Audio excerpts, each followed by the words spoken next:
5 minute और किताब का नाम है जब वुडकॉक राइटर, जबकि इमानुएल असलम साहब प्रोड्यूसर भी हैं और पब्लिशर भी। आवाज़ में शाहजाद शौकत और हम देख रहे हैं सफ़ा नंबर 33।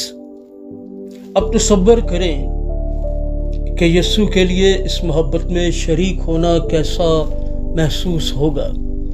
उसकी मोहब्बत के जलाल को तसव्वुर में लाएं जो आपके अल्फाज को मुतासर करती है और आपके अमाल से बहती है। शक करने से पहले आप जान जाएं ये किसी बेहिंगम मुसन्नफ का तहरीर करदा अच्छा या मिसाली तख़य्युल नहीं है। ये बताते खुद यीशु आपके लिए दुआ कर रहा है।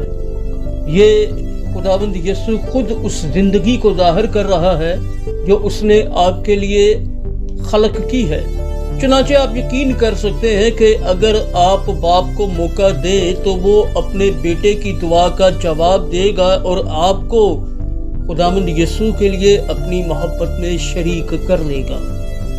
जब हम अपने डिज़ाइन को यीशु के लिए बाप की मोहब्बत के चैनल के तौर पर कबूल करते हैं तो हम देखने लगते हैं कि हमारी ज़िंदगियां खुदा के नज़दीक किस कदर कीमती हैं। तो फिर यीशु के लिए बाप की मोहब्बत की कदर क्या है? उसकी मोहब्बत एक लम्हा भी कितना कीमती है, यानी उसकी मोहब्बत का एक लम्हा भी कितना कीमती है।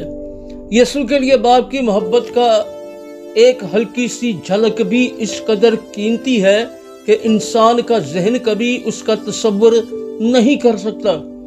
इसलिए जब हम यीशु के लिए बाप की मोहब्बत को अपने ज़रिए बहने देते हैं तो उस लम्हे में हम सारी मखलूक़ात में सबसे ज़्यादा कदर पाते हैं।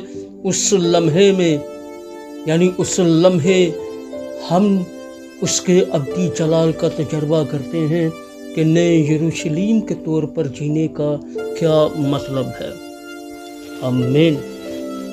5 मिनट और किताब का नाम है जब वुडकॉक राइटर मुसन्नफ, जबकि आवाज़ में शाहजाद शौकत और इमानुएल असलम हैं जो कि प्रोड्यूसर पब्लिशर हैं और हम देख रहे थे सफ़ा नंबर 33।